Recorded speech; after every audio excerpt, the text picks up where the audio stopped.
नरेंद्र मोदी मेरा प्रवेश भी नया है मुखातिब हैं और भाषण का अवसर भी पहली बार हो रहा है।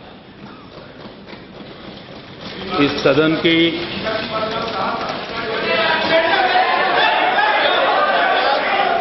अधीर रंजन जी प्लीज। इस सदन की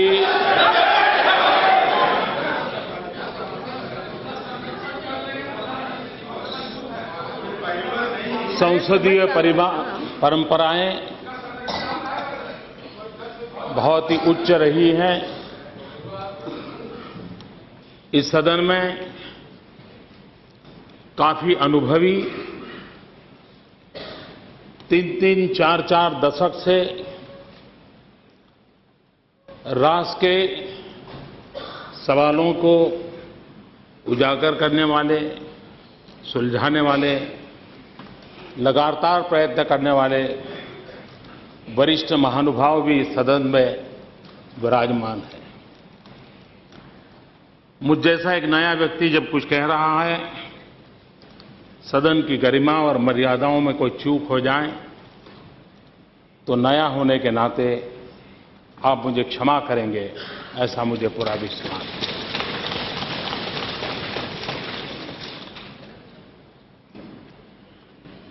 राष्ट्रपति जी के अभिभाषण पर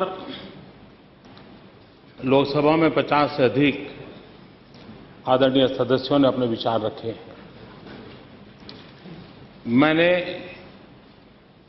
सदन में रहते हुए कुछ और कुछ मेरे कमरे में बैठ करके, लेकिन करीब करीब सभी भाषण मैंने सुने हैं। आदरणीय मल्लिकार्जुन जी, आदरणीय मुलायम सिंह जी, डॉक्टर थम्बी दुराई जी, भर्तृहरि जी, टीएमसी के नेता, सभी वरिष्ठ महानुभावों को मैंने सुना।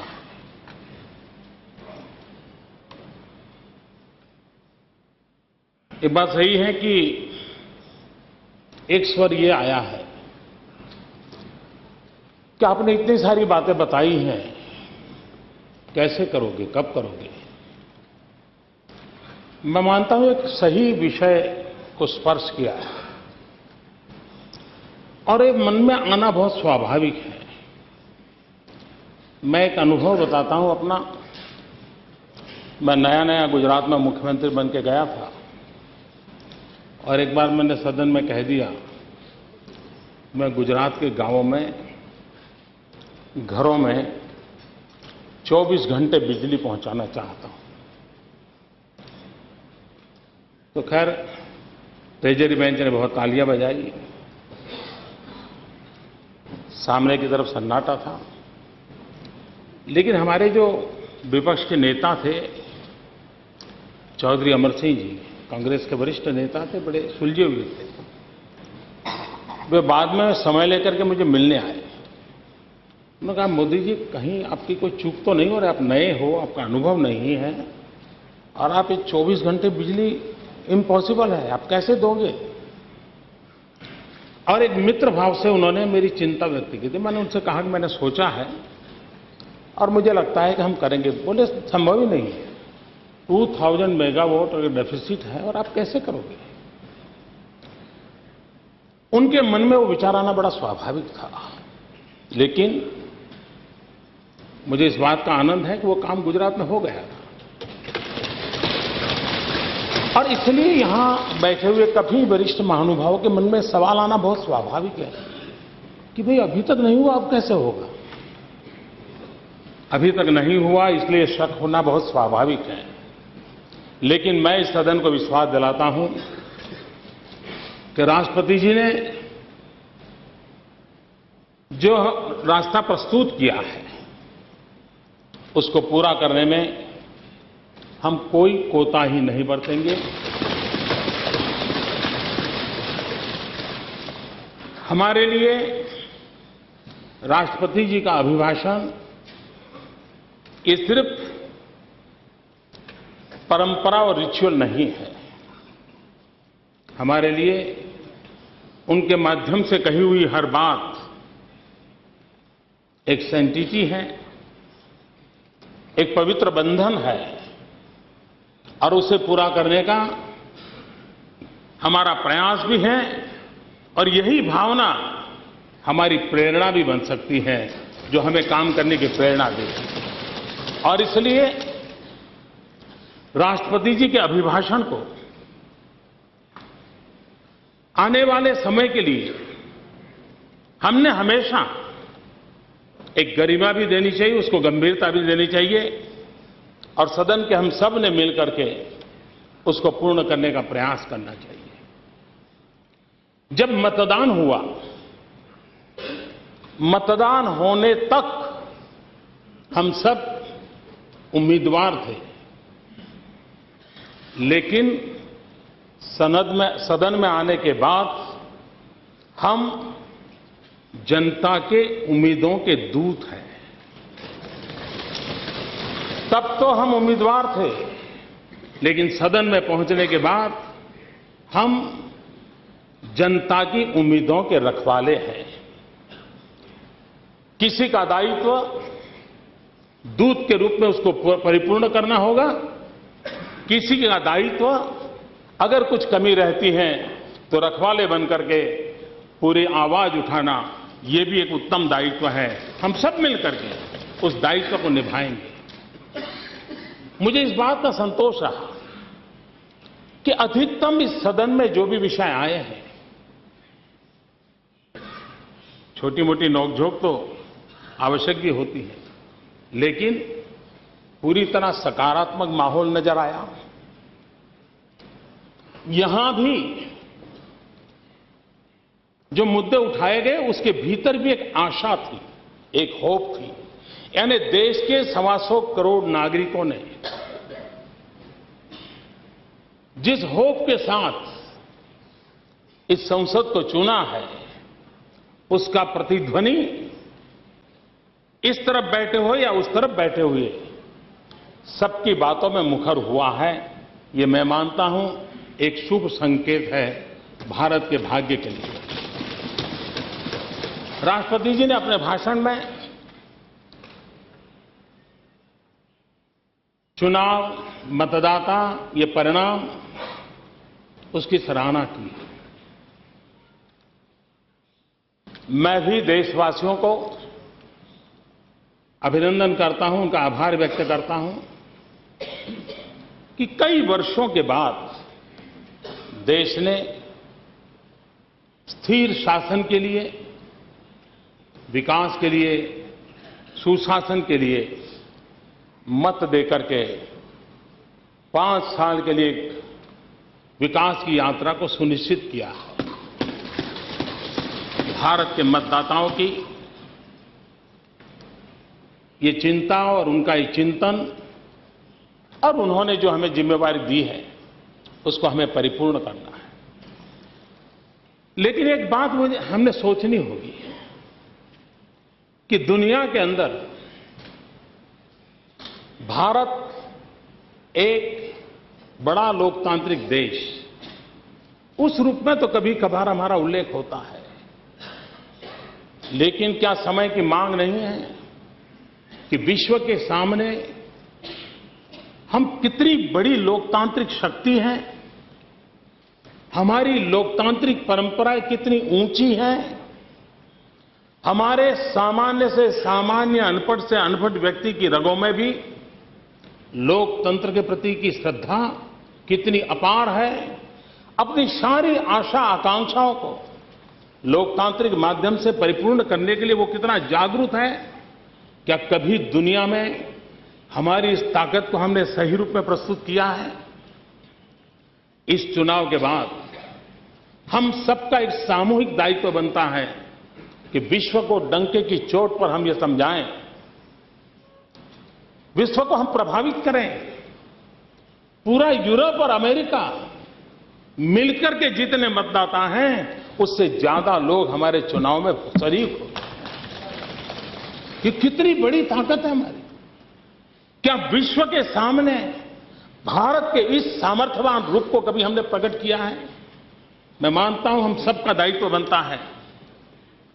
और हमने, ये बात सही है, कुछ बातों में 1200 साल की गुलामी की मानसिकता हमें परेशान कर रही है, बहुत बार हमसे थोड़ा ऊंचा व्यक्ति मिले तो सर ऊंचा करके ये बात करने की हमारी ताकत नहीं होती है।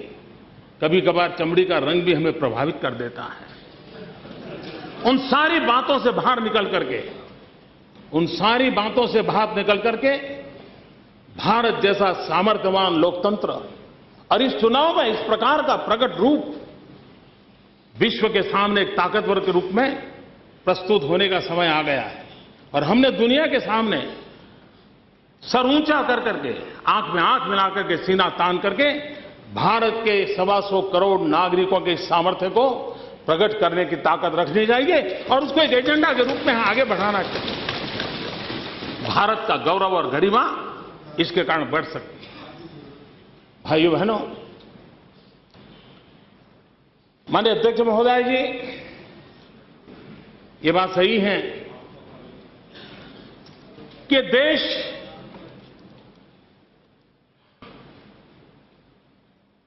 इस पर सबसे पहला अधिकार किसका है? सरकार किसके लिए होनी चाहिए?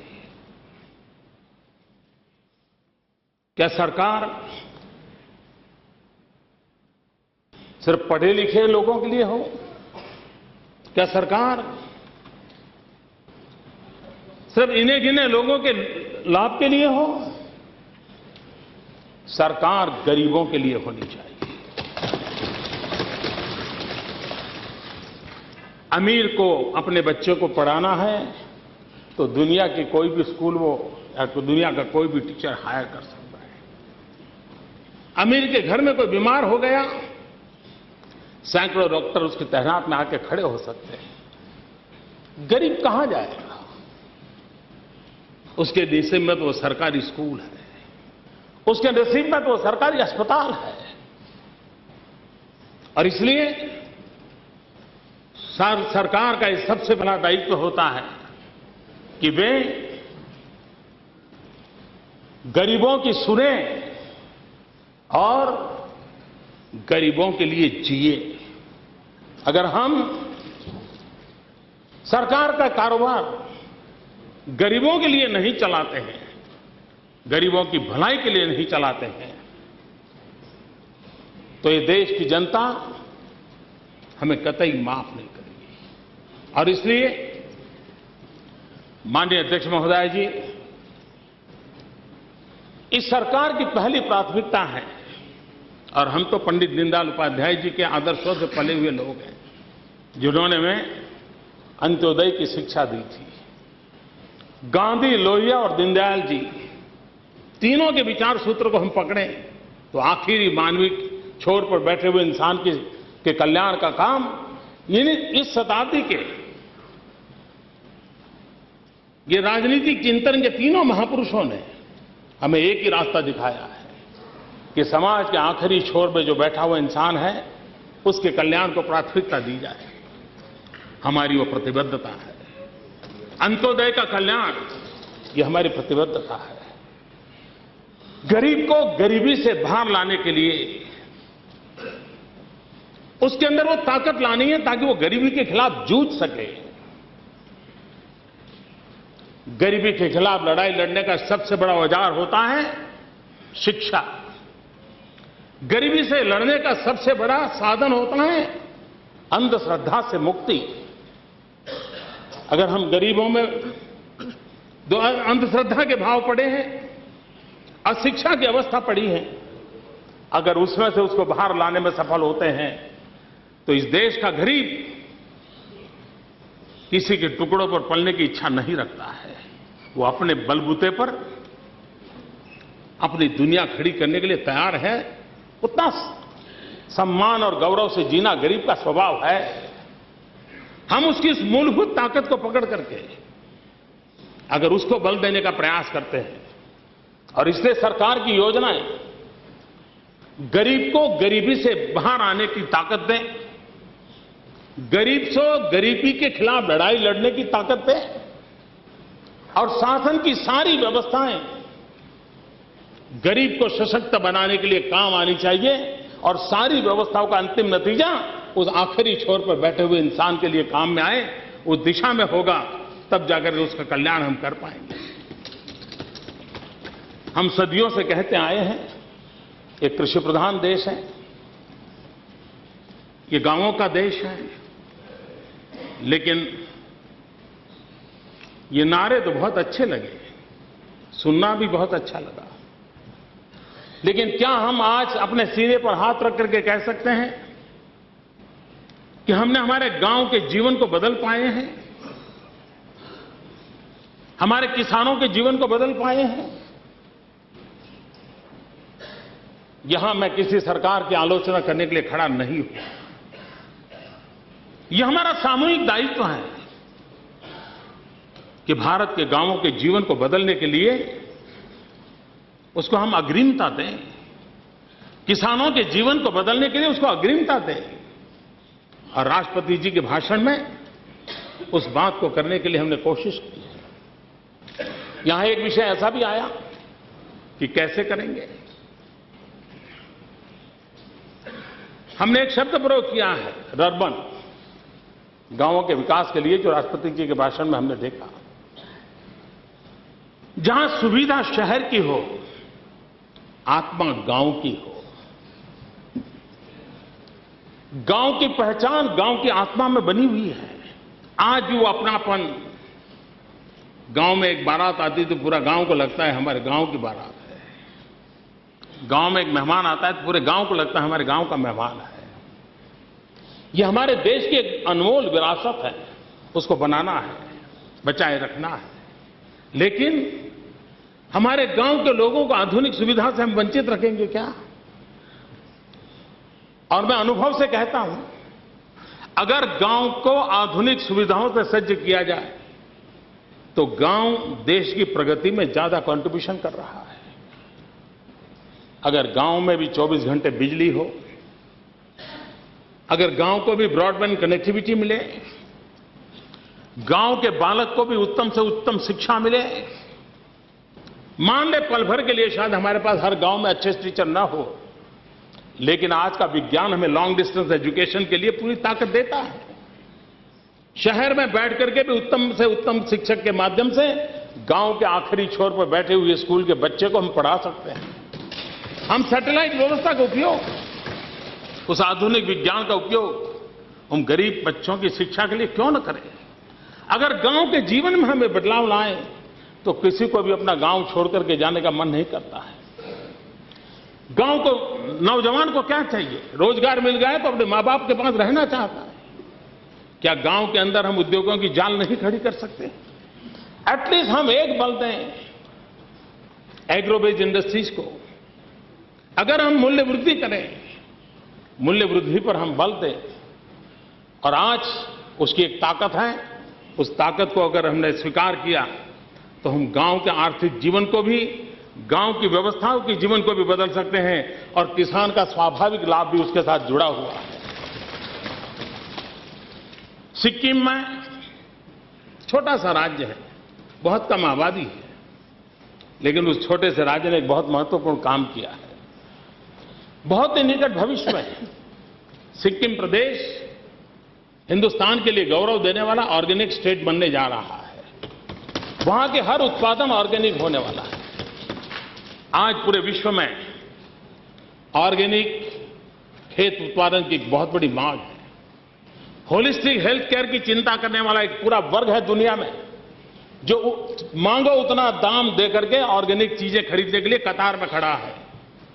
ये ग्लोबल मार्केट को कैप्चर करने के लिए सिक्किम के किसानों ने जो मेहनत की है, उसको जोड़ करके अगर हम इस योजना को आगे बढ़ाएं तो दूर सुदूर हिमालय की गोद में बैठा हुआ सिक्किम प्रदेश कितनी बड़ी ताकत के साथ उभर सकता है। और इसलिए क्या कभी हम सपना नहीं देख सकते कि हमारा पूरा नॉर्थ ईस्ट ऑर्गेनिक स्टेट के रूप में हम कैसे उभार सकें, और पूरे नॉर्थ ईस्ट को ऑर्गेनिक स्टेट के रूप में हम उभारें, और विश्व के मार्केट को कब्जा करने के लिए भारत सरकार की तरफ से उनको मदद मिले, तो वहां दूर पहाड़ों में रहने वाले लोगों की जिंदगी में कितना बड़ा बदलाव आ सकता है। कृषि के जीवन में हमारी इतनी कृषि यूनिवर्सिटीज है, बहुत रिसर्च हो रही है, लेकिन ये दुर्भाग्य रहा है कि जो लैब में है वो लैंड पर नहीं है। लैब से लैंड तक की यात्रा, जब तक हम उसको बल नहीं देंगे, हम कृषि को परंपरागत कृषि से बाहर ला करके आधुनिक कृषि की ओर जाने की आवश्यकता है। गुजरात ने एक छोटा सा प्रयोग किया था, सॉइल हेल्थ कार्ड। हमारे देश में मनुष्य के पास भी अभी हेल्थ कार्ड नहीं है, लेकिन गुजरात में हमने एक इनिशिएटिव लिया था। उसकी जमीन की तबीयत का उसके पास कार्ड है। उसके कारण उसे पता चला कि उसकी जमीन जिस पाक के लिए उपयोगी नहीं है, वो उसी फसल के लिए खर्चा कर रहा था। जिस फर्टिलाइजर की जरूरत नहीं है, उतनी मात्रा में वो फर्टिलाइजर डालता था। जिन दवाइयों की कतई जरूरत नहीं थी, वो दवाइयां लगाता था। बेकार में साल भर में 50,000 लाख रुपए यूं ही फेंक देता था। लेकिन सॉइल हेल्थ कार्ड के कारण उसको समझ आई कि उसकी कृषि को कैसे लिया जाए। क्या हम हिंदुस्तान के हर किसान को सॉइल हेल्थ कार्ड देने का अभियान पूर्ण नहीं कर सकते? हम कर सकते हैं इसको। और सॉइल टेस्टिंग के लिए भी हम अध्ययन के साथ कमाई का भी एक नया आयाम ले सकते हैं। जो लोग मुझे पूछ रहे हैं कैसे करोगे, मैं इसलिए एक विषय को जरा लंबा खींच करके बता रहा हूं कैसे करेंगे। हमारे एग्रीकल्चर यूनिवर्सिटी के स्टूडेंट्स अप्रैल मई जून के अंदर जब वैकेशन में गांव जाते हैं, और पूरे हिंदुस्तान में जो 10+2 की स्कूल्स है जिसमें एक लेबोरेटरी होती है, क्यों न वैकेशन में वो लेबोरेटरी को सॉइल टेस्टिंग लेबोरेटरी में कन्वर्ट किया जाए। एग्रीकल्चर यूनिवर्सिटी के स्टूडेंट जो कि वैकेशन में अपने गांव जाते हैं, उनको स्कूलों के अंदर काम में लगाया जाए और वैकेशन के अंदर वो अपना सॉइल टेस्टिंग का काम उस लेबोरेटरी में करें। उसकी कमाई होगी, उस स्कूल को कमाई होगी और उसमें से अच्छी लेबोरेटरी बनाने का इरादा बनेगा। एक जन आंदोलन के रूप में परिवर्तित किया जा सकता है, नहीं किया जा सकता। कहने का तात्पर्य यह है कि हम छोटे छोटे छोटे प्रायोगिक उपाय करेंगे तो हम चीजों को बदल सकेंगे। आज हमारे रेलवे की आदत क्या है? वो लकीर के फकीर हैं। उनको लिखा गया कि भाई मंडे को जो माल आए वो 1 वीक के अंदर चला जाना चाहिए। अगर मंडे को मार्बल आया है स्टेशन पे, मुंबई पहुंचाना है, और ट्यूसडे को टमाटर आया है, तो पहले मार्बल भेजता है, टमाटर बाद में भेजता है। क्यों? मार्बल अगर 4 दिन बाद पहुंचेगा तो क्या फर्क पड़ता है? टमाटर पहले पहुंचता है तो कम से कम हमारी पूरी व्यवस्थाओं को सेंसिटाइज करना पड़ेगा। आज हमारे देश का दुर्भाग्य है, इतनी बड़ी टेक्नोलॉजी हुई, इंफॉर्मेशन टेक्नोलॉजी के नाम पर दुनिया में हम छाए हुए रहे। सॉफ्टवेयर इंजीनियर के रूप में हमारी पहचान बन गई, लेकिन आज हमारे देश के पास एग्रो प्रोडक्ट का रियल टाइम डाटा नहीं है। क्या हम इंफॉर्मेशन टेक्नोलॉजी के नेटवर्क के माध्यम से एग्रो प्रोडक्ट का रियल टाइम डाटा इकट्ठा कर सकते हैं? महंगाई को दूर करने का हमने वादा किया है और हम इसमें प्रामाणिकता से प्रयास करने के लिए प्रतिबद्ध है। और इसलिए नहीं वो सिर्फ चुनावी वादा था इसलिए कर रहा है, ये हमारी सोच है कि गरीब के घर में शाम को चूल्हा जलना चाहिए। गरीब के बेटे आंसू पी करके सो जाएं, ये स्थिति में से बदलाव आना चाहिए। और ये हम सबका कर्तव्य है। राज्य हो, राष्ट्रीय सरकार हो, सत्ता में हो या विपक्ष में हो, हम सबका सामूहिक दायित्व है कि हिंदुस्तान का कोई गरीब भूखा न रहे। और इस कर्तव्य की पूर्ति के लिए हम इस काम को करना चाहते हैं। अगर रियल टाइम डाटा हो, आज भी देश में अन्न के भंडार पड़े हैं, ऐसा नहीं कि अन्न के भंडार नहीं है, लेकिन व्यवस्थाओं की कमी है। अगर रियल टाइम डाटा हो, सरकार के पास ये जानकारी है कहां जरूरत है, रेलवे का जब लल पीरियड हो उस समय उसको तभी से शिफ्ट कर दिया जाए और वहां अगर गोडाउन बनाए जाए, रख दिए जाए, तो इस समस्या का समाधान हो सकता है। फूड कॉर्पोरेशन इंडिया सालों से ढांचा चल रहा है, क्या उसको आधुनिक नहीं बनाया जाता? प्रोक्योरमेंट का काम कोई अलग करे, प्रिजर्वेशन का काम कोई अलग करें, डिस्ट्रीब्यूशन का कोई काम अलग करें। एक ही व्यवस्था को 3 हिस्सों में अगर बना दिया जाए और तीनों की अगर रिस्पॉन्सिबिलिटी बनाई जाए, मैं दावे से कहता हूं कि हम स्थितियों को बदल सकते हैं। एग्रीकल्चर सेक्टर में क्या हम हमारी एग्रीकल्चर यूनिवर्सिटियों को, हमारे किसानों को अब एक बात पर बल देना होगा या समय की मांग है, जैसे मैंने कहा आधुनिक खेती की, हम टेक्नोलॉजी को एग्रीकल्चर में जितनी तेजी से लाएंगे उतना लाभ होगा, क्योंकि जमीन परिवार की विस्तार होते जा रहे हैं, जमीन कम होती जा रही है। हमने जमीन में प्रोडक्टिविटी बढ़ानी पड़ेगी, इसके लिए हमारी यूनिवर्सिटियों में रिसर्च का काम बढ़ाना पड़ेगा। कितने वर्ष हो गए पल्सिस में कोई रिसर्च नहीं हुआ है। पल्सिस हमारे सामने बड़ी चैलेंज बने हुए हैं, और आज गरीब आदमी उसको प्रोटीन पाने के लिए पल्सिस के सिवाय कोई उपाय नहीं है। पल्सिस ही है जिसके माध्यम से उसको प्रोटीन प्राप्त होता है, और शरीर की रचना में प्रोटीन का इतना महत्व होता है। माल न्यूट्रिशन के खिलाफ अगर लड़ाई लड़नी है तो हमने इस सवालों को एड्रेस करना होगा, और इसलिए हमारी यूनिवर्सिटीज कई वर्ष हो गए पल्सिस के क्षेत्र में न प्रोडक्टिविटी में हम बढ़ावा ले पाए हैं, और न ही पल्सिस के अंदर प्रोटीन कंटेंट के अंदर भी हम वृद्धि कर पाए हैं। हम शुगर केन में शुगर कंटेंट में बढ़ावा पाने में सफल हुए हैं, लेकिन हम पल्सिस में प्रोटीन कंटेंट बढ़ाने में सफल नहीं हुए हैं। एक बहुत बड़ी चैलेंज है। क्या हमारे वैज्ञानिकों को, हमारी कृषि यूनिवर्सिटीज को हम उसको प्रेरित करें? हम इन समस्याओं का एक क्यूमुलेटिव इफेक्ट के साथ अगर चीजों को आगे बढ़ाते हैं तो मैं मानता हूं हम समस्याओं का समाधान कैसे हो सकता है, इसका यह रास्ता है। हमारी माताएं बहनें, भारत को विकास यात्रा में हमारी 50% जो जनसंख्या हमारी मां बहनें, उनको निर्णय में भागीदार बनानी पड़ेगी। उनको हमें आर्थिक प्रवृत्ति से जोड़ना होगा। विकास की नई ऊंचाइयों को पार करना है तो हिंदुस्तान की 50% हमारी मातृशक्ति है, उसकी सक्रिय भागीदार को हमें निश्चित करना होगा। उनके सम्मान की चिंता करनी होगी, उनकी सुरक्षा की चिंता करनी होगी। पिछले दिनों जो कुछ घटनाएं घटी हैं, हम सत्ता में हो या न हो, पीड़ा करने वाली घटना है। चाहे पुणे की हत्या हो, चाहे उत्तर प्रदेश में हुई हत्या हो, चाहे मनाली में डूबे हुए हमारे नौजवान हो, चाहे हमारी बहनों पर हुए बलात्कार हो, ये सारी घटनाएं हम सबको आत्मचिंतन करने के लिए प्रेरित करती हैं, और सरकारों ने कठोरता से काम करना होगा।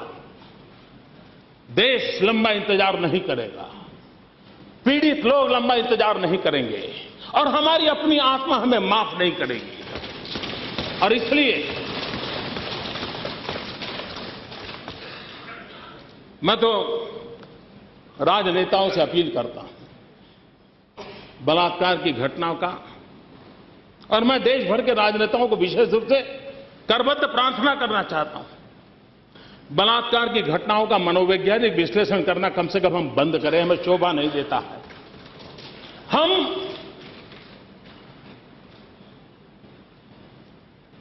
मां बहनों की डिग्निटी पर खिलवाड़ करते हैं। क्या हम राजनीतिक स्तर पर पहुंच गए तो हमें इस प्रकार की बयानबाजी करना शोभा देता है क्या? क्या हम मौन नहीं रह सकते हैं? और इसलिए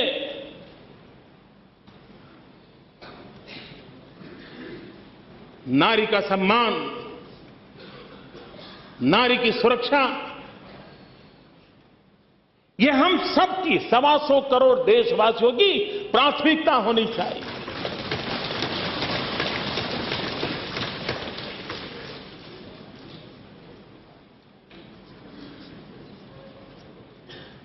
यह देश 65% जनसंख्या 35 से कम आयु की है। हम कितने सौभाग्यशाली हैं। हम उस युग चक्र के अंदर आए, आज जीवित हैं। हम उस युग चक्र में संसद में बैठे हैं जब हिंदुस्तान दुनिया का सबसे नौजवान देश है। डेमोग्राफिक डिवीजन, इस ताकत को हम पहचानें। पूरे विश्व को आने वाले दिनों में लेबर फोर्स की, मैन पावर की, स्किल मैन पावर की बहुत बड़ी आवश्यकता है। जो लोग इस शास्त्र के अनुभवी हैं वो जानते हैं कि पूरे विश्व को स्किल मैन पावर की आवश्यकता है। हमारे पड़ोस में चीन बूढ़ा होता जा रहा है, हम नौजवान होते जा रहे हैं।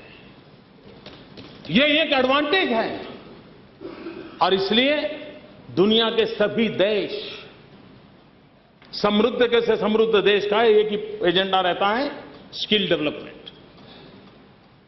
हमारे देश की प्राथमिकता होनी चाहिए स्किल डेवलपमेंट। उसके साथ साथ हमें सफल होना है तो हमें श्रम एव जयते इस मंत्र को चरितार्थ करना होगा।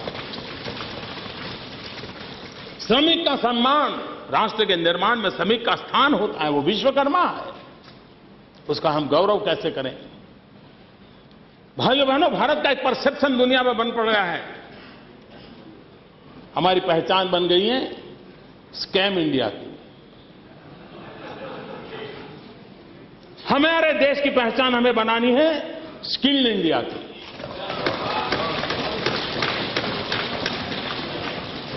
और उस सपने को हम पूरा कर सकते हैं और इसलिए पहली बार एक अलग मंत्रालय बना करके एंटरप्रेन्योरशिप एंड स्किल डेवलपमेंट, उसको विशेष रूप से बल दिया गया।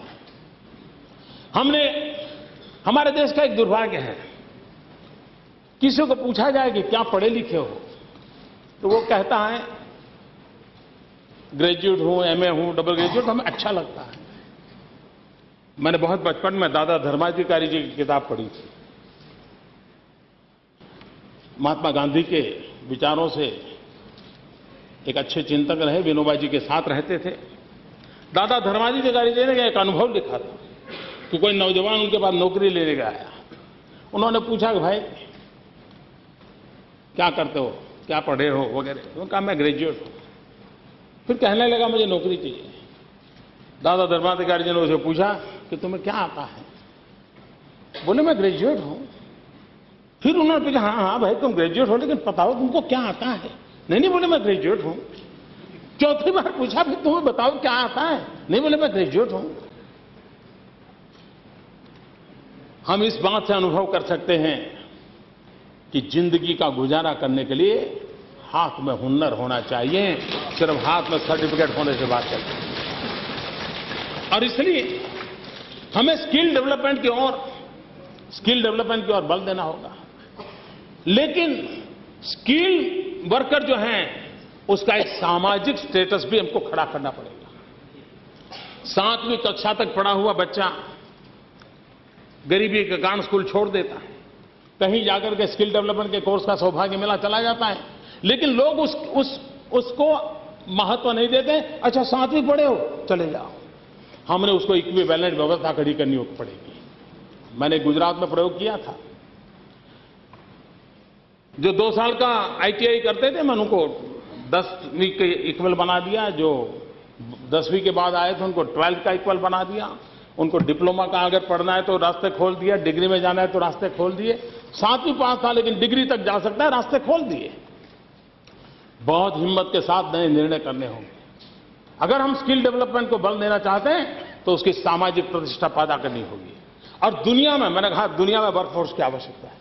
आज सारे विश्व को टीचर्स की आवश्यकता है। क्या हिंदुस्तान टीचर एक्सपोर्ट नहीं कर सकता है? मैथ्स और साइंस के टीचर अगर हम दुनिया में एक्सपोर्ट करें, एक व्यापारी विदेश जाएगा तो ज्यादा से ज्यादा डॉलर लेके आएगा, लेकिन एक टीचर विदेश जाएगा पूरी की पूरी पीढ़ी अपने साथ समेट करके ले आएगा। ये ताकत रखता है। विश्व में हमारा सामर्थ्य खड़ा करना है तो ये रास्ते होते हैं। क्या हम हमारे देश के इस प्रकार के नौजवानों को तैयार नहीं कर सकते? ये सारी संभावनाएं पड़ी हैं। उन संभावनाओं को लेकर के अगर आगे चलने का हम मादा रखते हैं तो मुझे विश्वास है हम परिणाम ला सकते हैं। दलित हो, पीड़ित हो, शोषित हो, वंचित हो, हमारे दलित भाई बहनों, हमारे वनवासी भाई बहनों, क्या हम विश्वास से कह सकते हैं कि आजादी के इतने सालों के बाद उनके जीवन में हम बदलाव ला सके हैं? अगर बदलाव नहीं ला, ऐसा नहीं है कि बजट खर्च नहीं हुए, ऐसा नहीं कि कोई सरकार के पास गंभीरता नहीं थी, मैं ऐसा कोई किसी पर आरोप नहीं लगाता हूं, लेकिन हकीकत यह है कि स्थिति में बदलाव नहीं आया। तो क्या हम पुराने ढर्रे से बाहर आने को तैयार हैं? हम सरकार की योजनाओं का कन्वर्जेंस कर करके कम से कम समाज के इन तबकों को बाहर ला सकते हैं? क्यों नहीं उनके जीवन में बदलाव आ सकता है? मैं मुसलमान भाई, मैं देखता हूं जब मैं छोटा था जो साइकिल रिपेयरिंग करता था, आज उसकी तीसरी पीढ़ी का बेटा भी साइकिल रिपेयरिंग कर रहा है। ऐसी दुर्दशा क्यों हुई? उनके जीवन में बदलाव कैसे आए? और इस बदलाव के लिए हमने फोकस एक्टिविटी करनी पड़ेगी। उस प्रकार की हमारी योजनाओं को लेकर के आने पड़ेगा। और मैं उन योजनाओं को तुष्टीकरण के रूप में देखता नहीं हूं, मैं उनके जीवन को बदलाव के रूप में देखता हूं। कोई भी शरीर अगर उसका एक अंग विकलांग हो तो उस शरीर को कोई स्वस्थ नहीं मान सकता। शरीर के सभी अंग अगर सशक्त हो तभी तो सशक्त शरीर हो सकता है। और इसलिए समाज का कोई एक अंग अगर वो दुर्बल रहा तो समाज कभी सशक्त नहीं हो सकता है। और इसलिए समाज के सभी अंग सशक्त होने चाहिए। उस मूलभूत भावना से प्रेरित होकर के हम काम करने की आवश्यकता है और हम उससे प्रतिबद्ध हैं। हम उसको करना चाहते हैं। हमारे देश में विकास की एक नई परिभाषा की ओर जाने की मुझे आवश्यकता लगती है। क्या आजादी का आंदोलन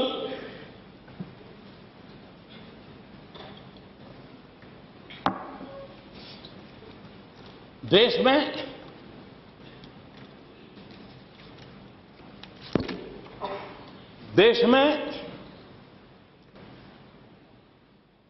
आजादी की लड़ाई 1200 साल के कालखंड में कोई वर्ष ऐसा नहीं गया था कि आजादी के लिए मरने वाले दीवाने न मिले। 1857 के बाद सारा स्वतंत्र संग्राम का इतिहास हमारे सामने है। हिंदुस्तान का कोई भूभाग ऐसा नहीं होगा जहां से कोई न कोई मरने वाला तैयार न हुआ हो, शहीद होने के लिए तैयार न हुआ। सिलसिला चलता रहा था। फांसी के तख्त पर चढ़ करके देश के लिए बलिदान होने वालों की श्रृंखला कभी रुकी नहीं थी। अंडमान निकोबार की जेलें भरी पड़ी थी। देश के अंदर देश के लिए मर मिटने वालों की कोई कमी नहीं थी। लेकिन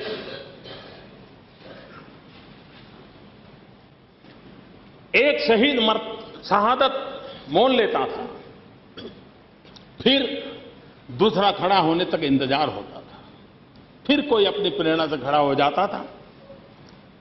सिलसिला चला था। आजादी की ललक कम नहीं थी। लेकिन ये महात्मा गांधी का बहुत बड़ा योगदान था और जिसको इतिहास में स्वीकार करना होगा। आजादी की ललक और आजादी के लिए मरने वालों की संख्या अटूट होने के बाद भी, अपार होने के बाद भी महात्मा गांधी ने एक बहुत बड़ा काम किया। उन्होंने आजादी को जन आंदोलन बना दिया। उन्होंने आजादी को जन आंदोलन बना दिया। कोई झाड़ू लगाता था तो भी वो कहता था मैं देश की आजादी के लिए काम कर रहा हूं। कोई खादी पहनता था तो वो कहता था मैं आजादी के लिए काम कर रहा हूं। जो कोई रेटियां लेकर के सूत काटता था तो वो भी कहता था मैं आजादी के लिए कर रहा हूं। कोई किसी पड़ोसी को पढ़ाता था तो वो भी कहता था मैं आजादी के लिए कर रहा हूं। हिंदुस्तान के हर नागरिक के हर काम को उन्होंने आजादी का काम बना दिया था। जिस प्रकार से महात्मा गांधी ने आजादी को जन आंदोलन बना करके, और ये ऐसी व्यूहरचना थी जिसको न अंग्रेज समझ पाए, न अंग्रेज के पास उसको लड़ने की ताकत बन पाई थी। महात्मा गांधी ने जिस प्रकार से आजादी के आंदोलन को एक जन आंदोलन बनाया था, और हम सबका कर्तव्य है कि हम महात्मा गांधी से कुछ सीखें, उनसे प्रेरणा लें, उनके कदमों पर चलने का प्रयास करें। और इसलिए मैं कहता हूं हमने विकास को भी जन आंदोलन बनाना चाहिए। विकास को हमने सरकारी कार्यक्रम बनाया तो वही होगा जो आजादी के लिए लड़ने वालों का हुआ था। लेकिन विकास को अगर हम जन आंदोलन बना दिया, इस देश के अंदर हर व्यक्ति को लगना चाहिए, टीचर को भी लगना चाहिए कि मैं पढ़ाता हूं, देश के लिए पढ़ाता हूं। मजदूर भी रेलवे स्टेशन पर अगर सामान ढोता है उसको लगना चाहिए मैं मेरे देश के लिए कर रहा हूं। किसान खेत में काम कर रहा है उसको भी लगना चाहिए मैं मेरे देश के लिए कर रहा हूं। फिर से एक बार देश में सुराज्य का आंदोलन खड़ा करने की आवश्यकता है, जन आंदोलन खड़ा करने की आवश्यकता है। और ये ऐसा नहीं है कि संभव नहीं है। अगर हम स्वराज्य के जन आंदोलन को खड़ा करें, जन जन को ये लगने लगे कि हां मैं जो करूंगा मेरे देश के लिए करूंगा, अगर वो मैं कूड़ा कचरा भी अगर मैं रास्ते पर नहीं फेंकता हूं तो मैं देश के लिए करता हूं, ये अगर भाव बन गया, मैं समय पर नौकरी पर जाता हूं मतलब कि मैं देश की सेवा करता हूं, ये भाव जगाया जा सकता है। आज भी हमारे देश में देशभक्ति की कोई कमी नहीं है। एक क्रिकेट के मैदान में पूरा हिंदुस्तान 125 करोड़ का देश भारत माता की जय लेकर के खड़ा हो सकता है, तो हिंदुस्तान के 125 करोड़ की भलाई के लिए हिंदुस्तान खड़ा हो सकता है। आवश्यकता है हम नेतृत्व प्रदान करें और यहां बैठे हुए सभी सामर्थ्यवान हैं, जन जन को जगाने के लिए वो ताकत रखते हैं, उस ताकत को जगाने की जरूरत है। 5 साल के बाद महात्मा गांधी के 150 साल होंगे। क्या हम अभी से संकल्प नहीं कर सकते कि युग पुरुष महात्मा गांधी, उनकी 150वीं जयंती हम कैसे मनाएं? महात्मा गांधी की 150वीं जयंती हम कैसे मनाएं? और निर्णय अभी से करें, और जब 150वीं जयंती आए तो उस संकल्प की पूर्ति का वो पर्व बन जाए। महात्मा गांधी को जो बहुत चीजें पसंद में थी, उसमें एक सबसे अधिक पसंद चीज थी, वो थी स्वच्छता, सफाई। साबरमती आश्रम की घटनाएं हमने पढ़ी हैं, सुनी हैं। वे स्वच्छता के संबंध में कभी कॉम्प्रोमाइज नहीं करते, सफाई के संबंध में कॉम्प्रोमाइज नहीं करते। क्या हम महात्मा गांधी को साफ सुथरा हिंदुस्तान उनके चरणों में रख सकते हैं 150वीं जयंती पर? क्या हम स्वच्छ भारत का सपना लेकर के चल सकते हैं? अगर अभी से हम 5 साल का कार्यक्रम बना करके चले, और इसलिए राष्ट्रपति जी ने अपने भाषण में, आदरणीय सभापति जी, राष्ट्रपति जी ने अपने भाषण में इस बात का उल्लेख किया, हम इसको संकल्प बनाएं। उसी प्रकार से 2022 में देश की आजादी के 75 साल होंगे। कितने लोगों ने अपनी जवानी खपा दी थी, कितने लोगों ने अंडमान निकोबार में जिंदगी पूरी कर दी थी, कितने लोग फांसी के तख्त पर चढ़े थे। उनके सपनों का हिंदुस्तान, क्या आजादी के 75 साल को उस एक पर्व के रूप में मनाकर आने वाले 8-9 साल जो मिले हैं, हम पूरी तरह वो प्रेरणा का केंद्र बना सकते, चल सकते, वही हमारा इंस्पिरेशन हो। उनको, भाइयों बहनों, आप में से बहुत लोग ऐसे होंगे जो आजादी के बाद पैदा हुए होंगे। कुछ महानुभाव ऐसे भी हैं जो आजादी के पहले पैदा हुए, आजादी के जंग में लड़े भी होंगे। मैं आजादी के बाद पैदा हुआ हूं।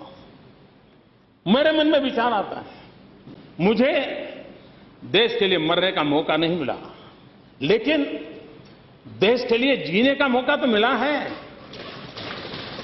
हम ये बात लोगों तक कैसे पहुंचाएं कि हम देश के लिए जिए, और देश के लिए जीने का एक मौका लेकर के 2022 में जब आजादी के 75 साल हो, देश के लिए जीवन न्यौछावर करने वाले उन महापुरुषों को याद करते हुए हम एक काम कर सकते हैं। बाकी सारे काम करने हैं, लेकिन एक काम जो प्रखरता से करें कि हिंदुस्तान में कोई परिवार ऐसा न हो जिसके पास रहने के लिए अपना घर न हो। ऐसा घर जिसमें नल भी हो, नल में पानी भी हो, बिजली भी हो, शौचालय भी हो। ये एक मिनिमम बात, एक आंदोलन के रूप में सभी राज्य सरकारें और केंद्र सरकार मिलकर के, हम सभी सदस्य मिलकर के अगर 8-9 साल का कार्यक्रम बना दें, धन खर्चना पड़े खर्च करें, लेकिन आजादी के 75 साल बनाए, तब भगत सिंह को याद करके, सुखदेव को याद करके, राजगुरु को याद करके, महात्मा गांधी, सरदार पटेल, इन सभी महापुरुषों को याद करके उनको हम मकान दे सकते हैं। अगर ये हम संकल्प की पूर्ति कर करके आगे बढ़ते हैं तो देश के सपनों को पूरा करने का काम हम कर सकते हैं। और मैं जानता हूं, शासन में आने के बाद जिसको नापा जा सकते, ऐसा कार्यक्रम हाथ में लेना बड़ा कठिन होता है। आदरणीय मुलायम सिंह जी ने कहा कि मैंने सरकार चलाई है, और सरकार चलाई है इसलिए मैं कहता हूं कि भाई ये कैसे करोगे, कैसे होगा। उनकी सद्भावना के लिए मैं उनका आभारी हूं, उन्होंने चिंता व्यक्त की, लेकिन हम मिलकर करके रास्ता निकालेंगे। हम सपना तो देखें, पूरा करने का प्रयास करें। कुछ कठिनाई आएगी तो आप जैसे अनुभवी लोग हैं जिनका मार्गदर्शन हमें मिलेगा। गरीब के लिए काम करना है और इसके लिए हमने आगे बढ़ना है। यहां यह भी बात आई, किसी ने कहा नए बोतल में पुराना शराब है। उनको शराब याद आना बड़ा स्वाभाविक है।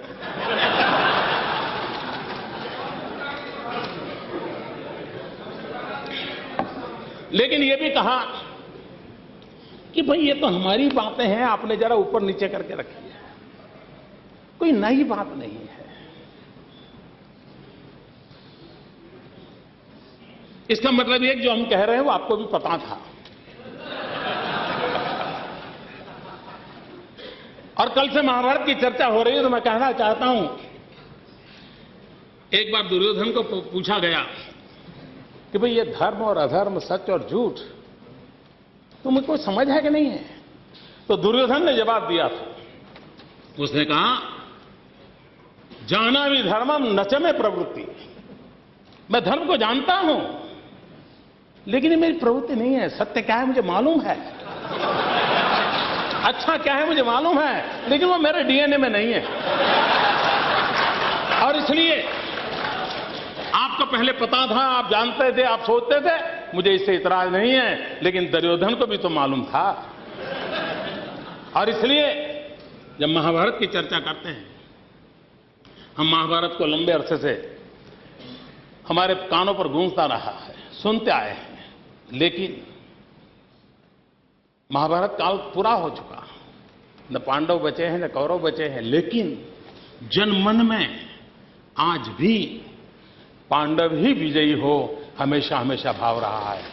कभी पांडव पराजित हो ये कभी जनमन का भाव नहीं रहा है। भाइयों बहनों, विजय हमें बहुत सिखाता है और हमें सीखना भी चाहिए, हमें सीखना भी चाहिए।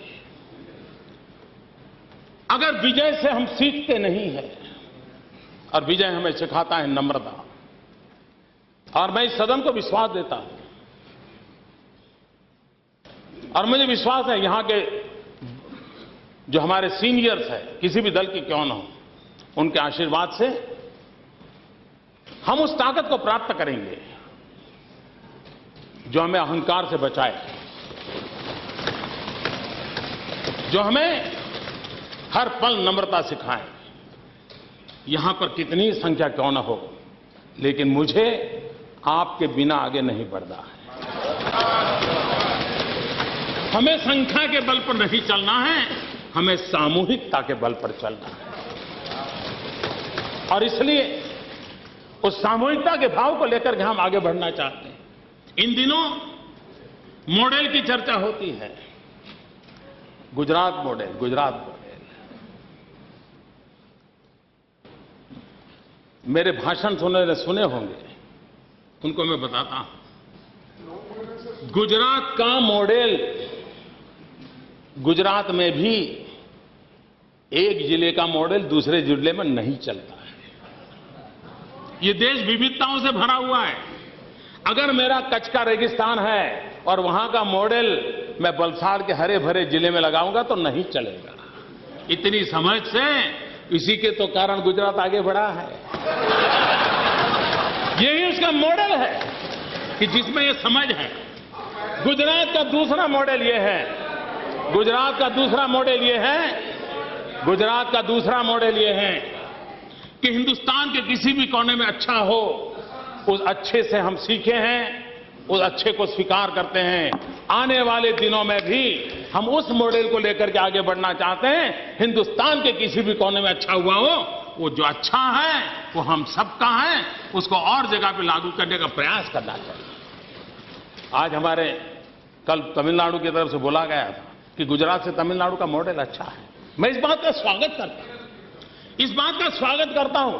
इस देश में इतना तो हुआ कि विकास के मॉडल की स्पर्धा शुरू हुई। एक राज्य कहने लगा मेरा राज्य तुमसे आगे बढ़ रहा है।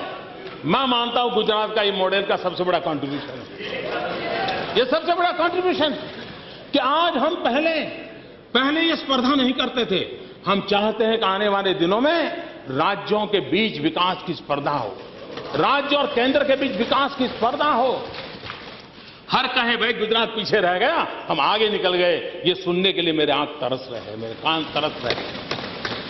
हम चाहते हैं देश में यही होगा तभी तो बदलाव आएगा। और छोटे छोटे राज्य भी बहुत अच्छा करते हैं, ऐसा नहीं। जैसे मैंने कहा सिक्किम ऑर्गेनिक स्टेट बना है, तमिलनाडु अर्बन एरिया में रेन वाटर हार्वेस्टिंग का जो उन्होंने काम किया है, हम सबने सीखने जैसा है।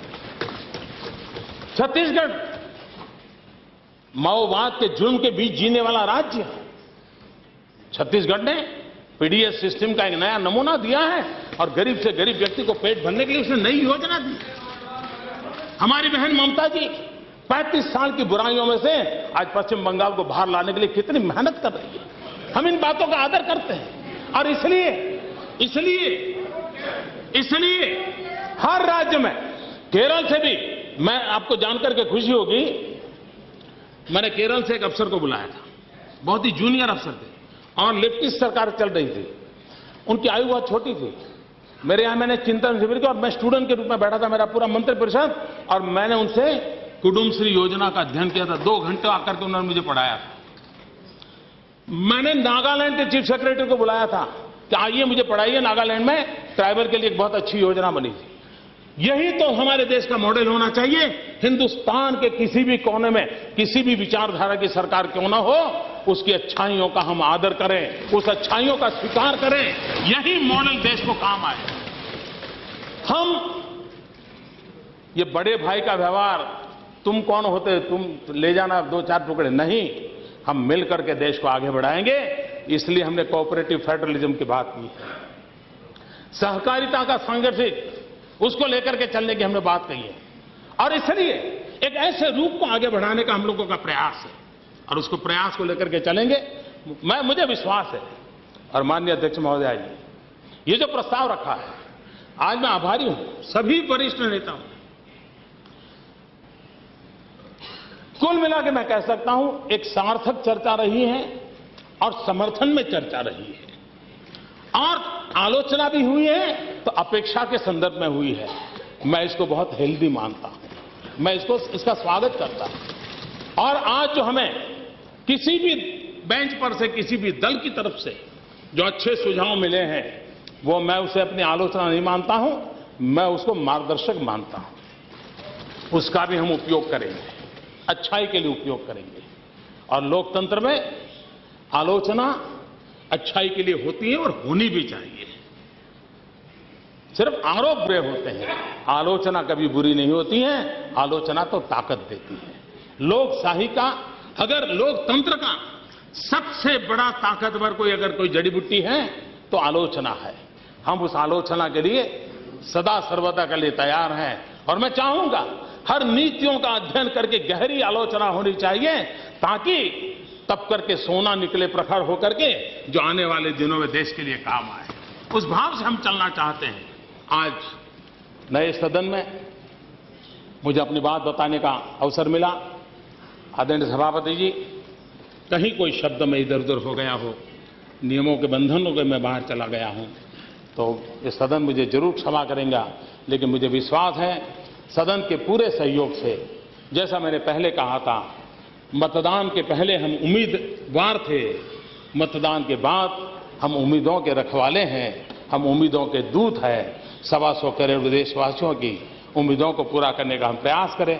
इस एक अपेक्षा के साथ इसको आप सबका समर्थन मिले, इसी बात को दोहराते हुए आप सबका बहुत बहुत धन्यवाद।